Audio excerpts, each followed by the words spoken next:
Ito, naputol na sila. At mayroon na nga akong nagsimula ng spears.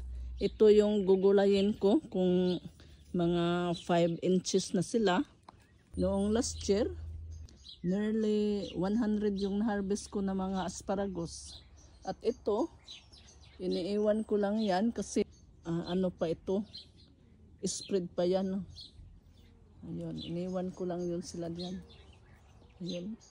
Lagyan ko lang ito ng mga organic fertilizer, itong palibot. Oh, mayroon pa ngang isa. Oh, dalawa pala ito sila. Ito, dalawa pala ang lumalabas na. Ito pa, oh. Ayun. Yun, gulay na yan. Ayun, may dalawa na akong spears. Thank you for watching. Bye.